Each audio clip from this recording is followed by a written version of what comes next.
Legends of San Francisco event with my two friends over here. Introduction not needed, but I'll give one anyway. We got the homie Turtle Pelli. Get over Turtle Pelli. And we got the homie Matt from Turtle Pelli. Deadass, really appreciate you guys for coming out tonight. Thank you guys for just coming up, sharing some vibes, chilling. Everybody's definitely a little stony. We got a bunch of really great phenos in here. Turtle Pelli, thanks for bringing them by to check out. Matt, thanks for bringing by your flavors to check out. Yeah. What a vibe. What a vibe. It's a vibe. It's a vibe. You know, one of the things I think, you know, the main title of this, you know, Legends of San Francisco. So, you know, all three of us up here, we're all San Franciscans. You know, I've lived here my entire life. You know, I'm sure there's a lot of, come on, shout out to Frisco, all the people that's straight up front. You know, we're all unicorns. You know, I think all of us have our San Francisco stories. And, you know, one of the, you know, I've been in the weed scene a little while. These guys have been a little bit longer than me. And, you know, just a little bit, you know. And, you know, it's really great to have you guys up here. Just kind of, whoa, what happened? There you go. Just kind of chat a little bit about, you know, San Francisco. And, you know, you guys and a little bit of your story. So, you know, I definitely think, you know, first question I'd love to just like kind of get into is, you know, how has the city kind of influenced you guys and your brands and kind of, you know, where you've been, where you're going? I know it's a loaded question, but take your time. Well, how is it not? How is it not, right? Yeah, I mean, it's like the color scheme was pretty easy when we were coming up with the designs. It was the Giants were winning all World Series, and after we just decided to settle with the lay design, we decided we'd make it California poppies. But like the influence is just like being like our strains are like just different and random named ass shit. We're just different. We kind of do it, kind of stay on our own, do it our own way, and how it's represented. That's like, you know, just gotta be born and raised. Fucking from here 100%. That's what's up. You know, so. That's what's up. I mean, Pelli, we see a lot. I want to get like, it's hard to get deep on these things. Of course. Yeah. Pelli, we see a lot of San Francisco in your brand. A lot of it. Yeah, I mean, you know, San Francisco's definitely just been like, you know, I came here when I was 2 years old, so I wasn't born here, but, you know, that's pretty young. That's young enough to call yourself a San Franciscan. And I was thinking about it the other day, how much San Francisco has influenced me just from all these different aspects. And growing up, I kind of grew up here, obviously, in the kind of, you know, remembering the late 70s, early 80s sort of vibes, and the 90s, and just how that all shaped me. And San Francisco was just like such a unique place back in the day, as it is still today, but just changed in different ways, you know. But back then, San Francisco was like, actually, Matt and I, we actually went to high school together. So we have like this kind of shared experience, you know, two white boys that kind of grew up in the Mission kind of area. He was by Dolores, I was by Bernal Heights. And, you know, kind of San Francisco was one of those things we used to just like live and breathe back in the day. And, you know, we were kind of blessed to see like the early days of cannabis and seeing all these different flavors kind of emerge and come and go over time. You know, and it was just like a trip to like have our hands in the culture that early on, in a sense, kind of like being just involved, being stoners, selling weed, doing our thing, just, you know, as young entrepreneurs in San Francisco, like throughout the 90s, and kind of like doing our weed thing back there in the, you know, black market days, as they would say, you know. But it's definitely, you know, an experience. And San Francisco is like one of those places that has already so deep with history and everything. And if you tune into it a little bit, there's so much history from, you know, Haight Street and all the hippies and all the alternative lifestyle there. And then, of course, going to the Fillmore, used to be an old jazz district, and all these different, like, neighborhoods are so rich with history that it also influences you and the brand and everything. And I love I love San Francisco history and all that sort of stuff. So that's definitely one of my influences. And so many great artists and so much culture comes out of San Francisco just over the years in California in general. But especially San Francisco's been a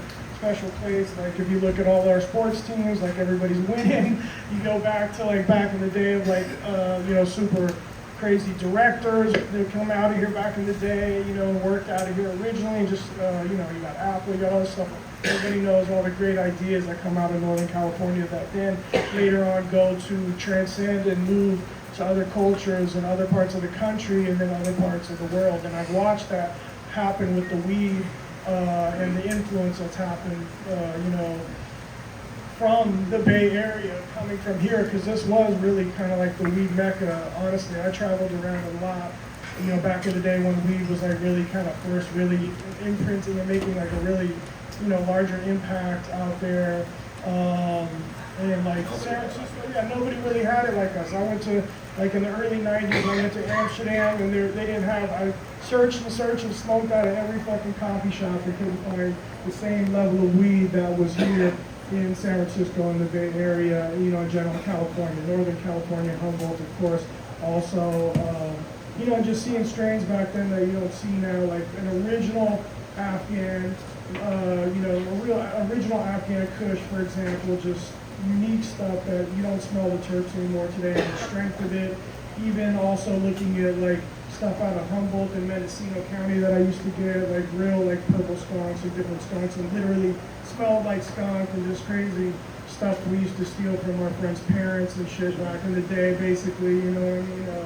When we smoking at lunch. You know Yeah, exactly. Come in, yeah, I mean, we used to come in, back in the day, we used to come to middle school. I went to school in middle school in the Mission District in Horace Mann, and in sixth grade, we'd all kind of meet in this back alley behind the library there on 23rd and Bartlett, and everybody'd be like, yo, I got a fucking, what they would stole from their parents. Like, I got a bottle of wine. Oh, I got this weed. I got, like, I mean, people bring all kinds of crazy shit to school, fucking acid and shit. This is like middle school. We didn't know each other then. But that's the same fucking story. I went to Everett, and we used to meet at the library by Everett on fucking 16th and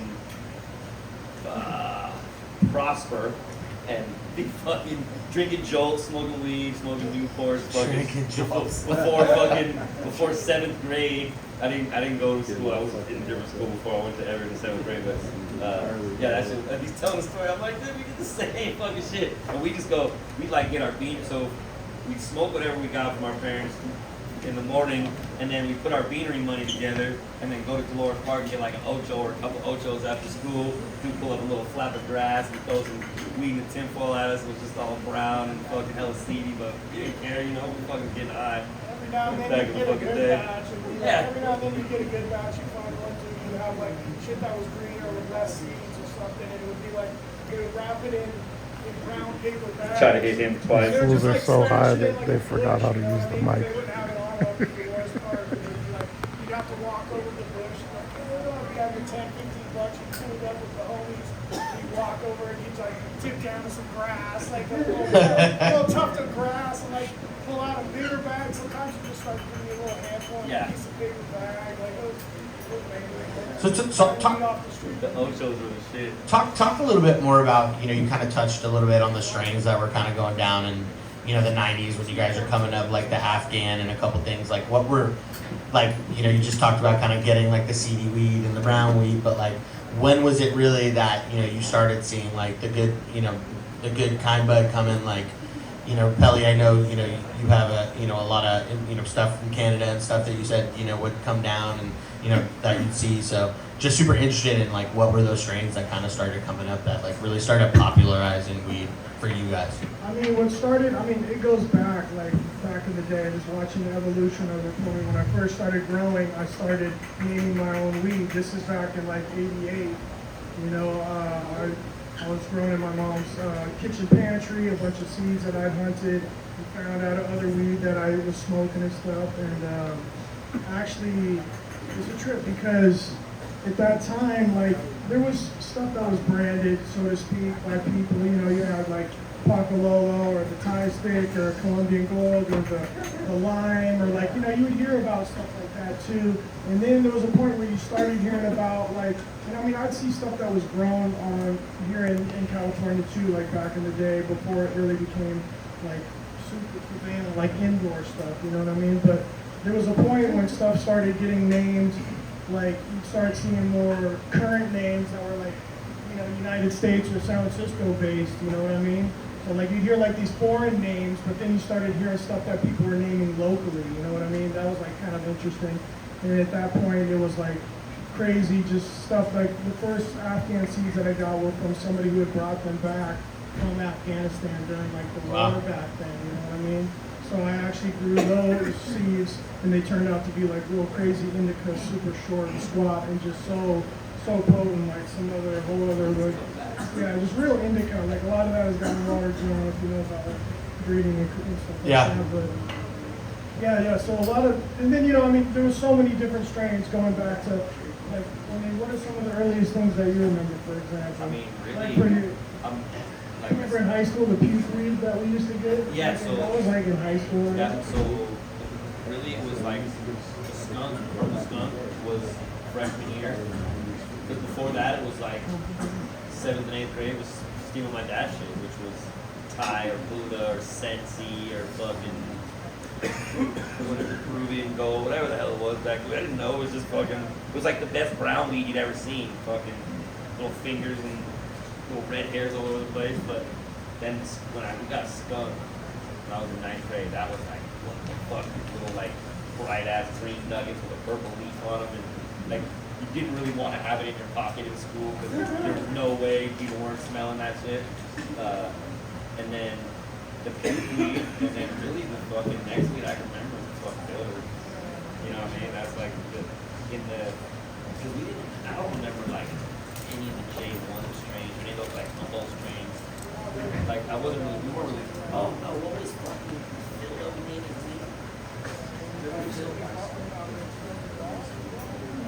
And maybe he was, that's still fucking, yeah, the golf ball shit, yeah, that's still like 10th grade, so yeah, it was fucking, Yeah, but basically just switching from like seeing more foreign weed to seeing this hybridized new California weed, you know what I mean? It was interesting to see that. It's a little transition. I'm gonna pass it There you go, there you go. And there you go. I'll be loud. I'll be the loud one. There you go. Yeah, but there was that interesting transition there, and I first started naming my strains back then in 88, 89, like I ended up basically, there was this one plant, I told this story before, but it basically got these little red ants in the, just like, were locked up in the buds and got caught in the crystals and stuff, so I ended up calling that the ant juice back in the day, and it was like, everybody loved it, you know what I mean, had a little spice to it, but it was like super fire, and then like back then, this is like 88, like, people were buying ounces off me for $400 back then. I was selling that shit. And 65 and 8. It used to be this, yeah, it's crazy. Like, even in high school, you gotta remember there was a time when we were getting this stuff called the Lindo, which was like this lady in the mission who was like an indoor hydro grower. And this shit was insane. And this was like in 89, 90, 91 sort of times, like basically, but we pulled up also amongst a few amount of friends, and it was like 75 and 8, and it was called the Lindo, and it was grown by this lady who was doing hydro, and it was like the most amazing weed I think I've probably ever seen. Like the bags were just like covered in crystal, and just like so, like, I used to chip in with like Evan, me and Evan, and like, that one, yeah. So that was the weed. well, I was in the opposite attack group, so I didn't get a lot of that. I wasn't allowed to smoke this weed. But anyway, so we pull up, but you'd have to leave your money underneath a flower pot, drive over to her house and leave like money under her flower pot. But anyway, the weed was like just like insane. The shit was like original hydro back then, and this is like, we're talking like, early 90s basically hydro weed. And the shit was like all these different flavors. It was so sticky and just so flavorful all the way through. Like whatever she was doing indoors, this shit tasted like fucking nothing I can ever like describe. And it used to be 75 and 8, and it was just like tough to get, and it was just like crazy. And that was like interesting going back to like an early woman in cannabis. You know what I mean? That was slanging, doing her weed thing, and growing like some of the most fire weed. That shit was like crazy. The Lindo. Not the Lindo. Yeah, the Lindo, exactly. That's the pill though. Yeah, everything was Indo, so they just put whatever with the dough added to it. Yeah, back then shit was just called Indo. Talk a little bit about kind of your guys' process now, kind of where we landed. Pelli, you brought a bunch of Pinots. Matt, I know you're always testing, always like figuring stuff out. But like, where's your guys' influence? Like, what are you guys really hunting for? What are you guys really looking for right now? Because like Matt, you and I have had a lot of conversations, and even I was in there with my buddy, and it's like it's got to be power.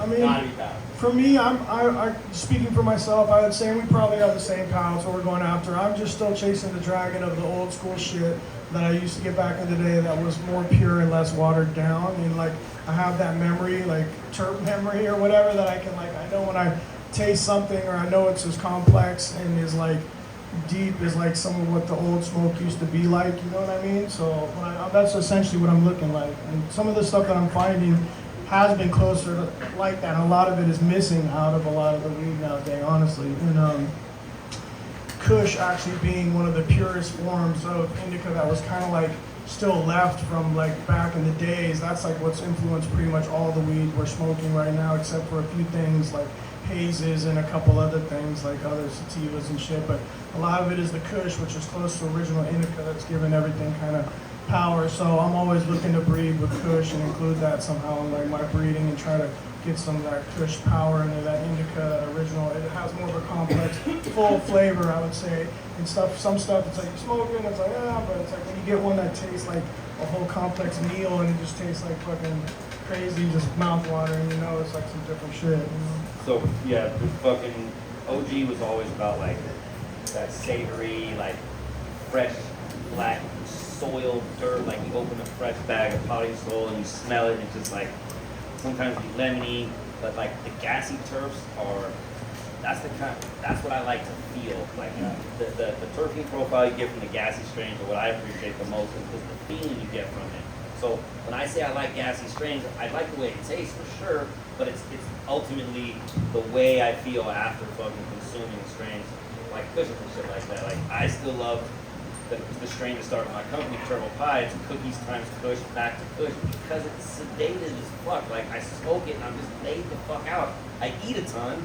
It makes me eat a fuck ton of food out of the fridge, but like I sleep so well, and it's just because it's what my endocannabinoid system appreciates as far as getting high. So for me, like the trend as of late, in my opinion, hasn't been stony weed. It's been super flavorful. Like flavors all over the spectrum in the sweet realm, which I dig. But at the end of the day, like I still want to get high. So for me, like not necessarily breeding with OGs directly, but with strains with OG traits. And as I'm getting a breeding project now with Symbiotic Genetics, and I was like, yo, I really want to put gas back into my strains. So I let him pick. I gave him all 14 strains. I let him pick 8. He let me pick 2. We picked the same ones anyways, except for I wanted to make sure he worked with these 2 specifically. And he's going to cross with something called Gas and Taffy. And I'm stoked because it's going to add yield, and it's like a 5-6% yield of hasher, which my strains don't produce any hash. Like I can't do rosin drops because I don't get like 2 strains drop rosin. Turtle Pelli grows nothing. It's a 1.5 pound, 3/4 of light. And Kelly's Cove, it's an older flavor palette. It still does okay, but it's almost, it's more of an ice cream cake style weed than everything else we do. So those give us the best hash. All my fruity stuff doesn't. So by getting this breeding project with Symbiotic, he's going to give me weight and hash into my strain. Is what we're going for anyway. So it'll be stuff will have really sweet, fruit flavor, fruit forward, sweet strains, but hopefully I get that gassy background and that gassy post feeling that I like. That'll be a super dope collab to see. That would be sick. It was cool meeting him because I was like, have you heard of me? And he's like, fuck, I fucking love your weed. And I was like, oh, like I'm still like, I still kind of get humbled a lot, when peers, like people I just see on Instagram, I follow you on Instagram, they're like, no, I actually know your weed and I fuck with you. I'm like, all right, that's fucking great. So that's why I was like, well, then you just pick what you want to work with. You go smoke all the strains that you can get and tell me which ones are going to bless your genetics the best. And he was like, I dig that mindset. So we're like, off we go. So Symbiotic's got a lot of cool stuff coming out soon. It's cool that you're doing a collab with them. So With Vince, right? With Vince. Totally with Vince, yeah. So by the end of the year, there'll be beans, and by the end of next year, there'll be other flavors. Yeah, that's dope. We might be here throwing a field party. Yeah, we are. We will be. What do you mean? They fucking too. Definitely, yeah. So I think that's definitely like what we're looking like. It's just like trying to make sure we create something that's going to be like good for the grower. Obviously, the growers are always like got the bottom line. They want to like have weight, but at the same time, we want flavor and look and everything else that comes with that.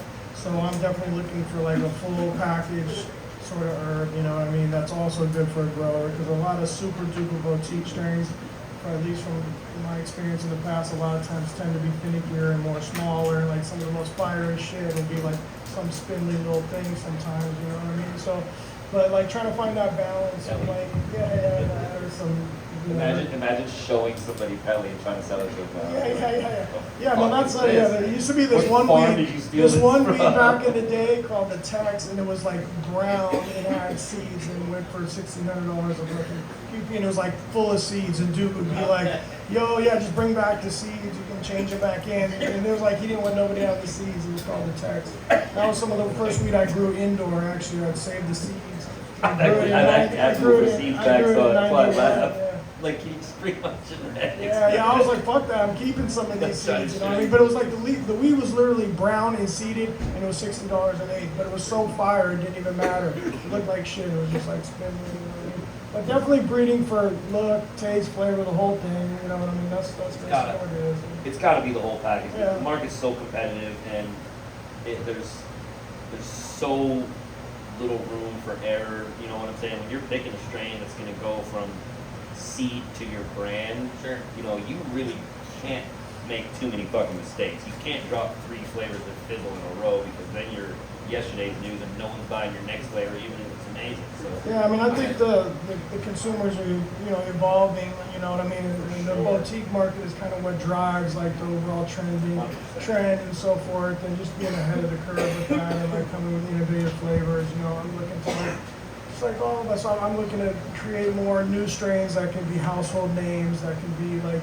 you know, useful to other growers, and just try to watch the work, you know, proliferate and watch the things. Sow your seeds, basically, is, you know, what I'd like to see. I mean, it's interesting to watch that, and how breeders and things like that can reach far reaches of the world. You go to Spain, and there's people with, you name it, you know, a ton of work over there. Like my friend, I'm actually doing one of my collabs with right now, Joe from Evermore Genetics. We're over there, and like people were like, we were over there together. He was in Barcelona. People were like, oh yeah, we love all your genetics and this and that. And he's making stuff that's like really good for hash now, and hash is big in Spain and stuff. So everybody's gravitating towards, you know, his otter pop crosses and stuff like that. So we just did a collab on a whole. In collaboration with one of the growers right now that brought the genetics. Shout out to him tonight. He did them on his farm up in Humboldt, Debbie, with my boy Ron right there. Shout out to him. But yeah, so we're like, I'm putting together like a pheno hunt box now that we should have like in basically 2 months or so. Like have like 6 different pheno hunts going on. Both like 2 outdoor and like, you know, 4 indoors going on, and it's pretty interesting. So we're gonna have a lot of flavors, and we'll put the box together. It'll be like just crowdsourcing data. I want everybody to vote on it and taste all the flavors, and basically see, you know, what they feel about, so I can cast a vote. And it'll be like swaggy box with some gear and shit, but just really dope flavors, and want people to be able to be a part of the like, you know, hunting process and stuff like that. Because it's interesting, you know what I mean? If you're into smoking weed, like being able to taste new flavors that have never been tasted before, that are created, that are just like it's like magic, basically. You know, you're able to put two or three things together and come out with something completely different. And what we're looking for is that one. Like a lot of them are cool, and you like this, that, and it still could be good, but you might have to eliminate it, because we're still looking for like those ones, those hitters that are the game changers, that basically create like new industries in a sense, or new everything. Like just out of you get the right flavor, boom. Now you have a Skittles, you have a Kush, you have an OG, you know, you have a Runts, you know what I mean, a lemon cherry, so to speak. So it's like, you know, just looking for game changers essentially is what I'm doing right now. And I know Matt's on the same path, doing the same thing, and there's a lot of good shit coming up.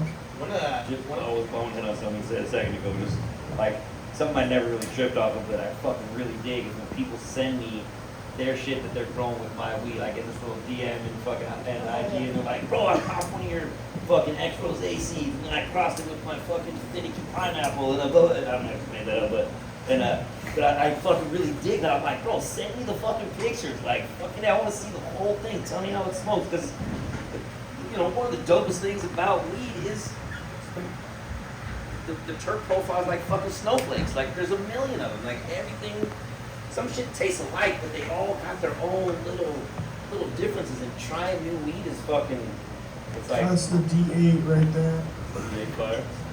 Yeah, that's it. Try new strains and all that, and new terps is fucking one of the best parts. One of the things I think I like to ask you guys too is, you know, I've seen from both of you guys a lot of really inventive, cool ass packaging. I mean, we've seen it all everywhere. I'm sure we've seen all this crazy shit. You know, there's all this crazy shit out there. But how important is it to you? You know, like how important are the bags for you guys? And you know, I mean, Pelli, I've worked with you closely. You know, seen a lot of the artwork that you do with it. It's like a form of artwork for you guys. So I'm just curious. You know, how important is that for you guys? Very. Yeah, I mean, for me, I'm like, I'm kind of like, that's like my, my passion is just like creative shit. So for me, it's like I kind of thrive on like really having a hand in the artwork, you know what I mean? Like the concepts and like, if I tell a graphics guy, yo, here's the name, make a bag for me, and I just turn him loose, he's like gonna come back with some generic piece of shit, and I have to, unless he's like somebody who's really talented and has vision, but most of the time it's like I have to like have a hand really in the art direction, for myself, and that's how I kind of get the results, going back and forth and like kind of like tweaking it until I get what I want, graphically speaking, out of the artist that I'm working with, since I don't have my own like Photoshop skills like to that level yet, but yeah, no, definitely just all inspirations, all different things like come to mind are part of the history of the brand or ourselves in San Francisco. I know Turtle leans into he's got a lot of dope odes to San Francisco and stuff I see from his childhood and just growing up in the city, like, names of his stuff and stuff like that and his background. Yeah, like at first packaging was like, oh, whatever, as long as the weed's fire. And then it became like a way to distinguish yourself, and like, in the grocery store you get eye-catching shit, and it's like I would have hella fun making strain names. Some of them come around organically, like our Gelato X. Our homie was like, yo, I got this fire cutter gelato, do you want it? I'm like, yeah. When he gave it to us, that little green stick in with an X on it. Okay, we just called it Gelato X, and that was its name. So like sometimes it's organic, and sometimes you play with it, and you definitely take notes from your upbringing, and I'm definitely hands-on with art. Like some of the packaging I've redone some of it lately just because it's being kind of stale, and a lot of it was done on like 16-bit, and I wanted to have new 64-bit. Yeah, honestly, refreshing the art as well. Like every time I do a new run of bags, I'm like tweaking it or improving it or trying to change it, even if it's the same, design or something. I'm still trying to update it, keep it fresh. Well, to kind of wrap it up, I think, one other question, just based, San Francisco-wise, like, where's your guys' favorite spot to smoke at in the city? I got mine. How about you guys?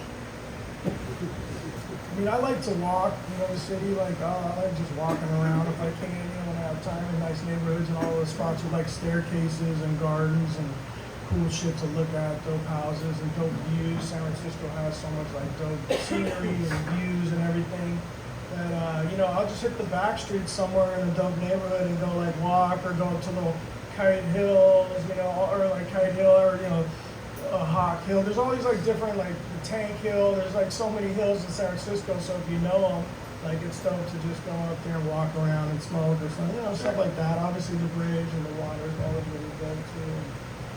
Mine's simpler as my parents' backyard. I mean, that was my spot. Like I'd be creeping out there. Pops wasn't home, Mom wasn't home. I'd be outside in the backyard smoking weed. I could smoke in the house, and then at some point I could smoke weed with my dad. So like we'd be out in the backyard smoking weed together, and it's just like little piece, it's a little home, peaceful spot. I was thinking like, where's my favorite place to smoke? Like, it was at the crib, with, in the backyard, sitting on the concrete and just shooting shit with pops or whatever, sneaking a smoke before my parents came home when I was young.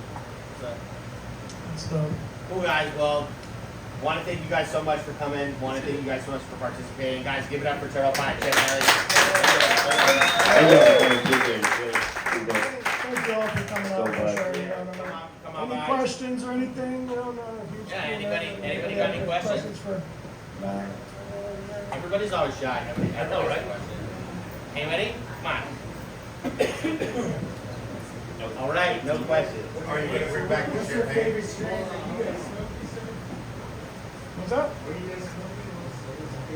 Actually, right now it's just abbreviated, so it's the D8 right now. It's just all numbered and abbreviated from the Spino hunt. It's like 5 different strains that we crossed, and so these are like some of the things from them right now. Kenny gave me a joint some fucking real beef. I haven't had that in a minute. I can't wait to smoke. Are you going to bring back the champagne? Yeah, you know, I still have the seeds. I've been kind of waiting, just experimenting with other shit right now, you know, mostly. Kind of one of those things, like I don't have like a really good nursery of my own yet, you know. Once I really have my own nursery that I, you know, have ownership in, then I'll feel more comfortable like growing out a lot of old genetics that I have and stuff and being in the right, you know, just in the right situation. You know? Protecting your genetics. Yeah, I got so many, you know, certain stuff. It's like I don't mind like sharing and getting out there that it's been used for whatever, and that, you know, that is like, you know. But ultimately, like certain things, like I'm just not gonna throw it out there. You know what I mean? Like, especially like a lot of older genetics for sure. Because that's just the older stuff. Yeah. The older stuff is like where, you know, you're gonna find the gems that don't exist today, or might have been lost or something like that, and you know. On that note, if there was one strain that you that you're aware of, but you don't have access to, that you could get to come around, what would that be? Oh, that's around now? No, that you don't have access to now. From like any point of the timeline, you know, that's like that you wish you could get your hands on to mess around. Puke weed, some fucking skunk weed from 9th grade, like the shit that was just like. Yeah, I would just definitely go back to those first like Afghan seeds that I got. You know what I mean? With those, like that was the purest weed that I ever saw. Pretty much to this day, like the way it was, just how it grew and like fat golf ball nugs and just purple and just so skunky and like yeah, some of the best weed back in the day I seen come run out of San Francisco, like the Trail Hill, Laurel Heights, down in the Mission. I grew some fire push, you know, on what was it? 22nd and Bartlett or something, you know, so I was like, but it was like in '89. I was actually standing in the back of the backyard, in my boy's backyard, and it was like the earthquake happened while I was like watering the plants. I was like, yeah, that was, yeah, that puts it in perspective. Like I'd already grown like 2 seasons at that time. This is '89, so I was already like, it was kind of crazy. But, I started going when I was like 22, so 16 there. no, '89 shit. I mean, I'm pretty old, but not He doesn't really do that. Okay. All right, guys. Well, thank you guys so much for Thank coming. you guys. Really appreciate you guys.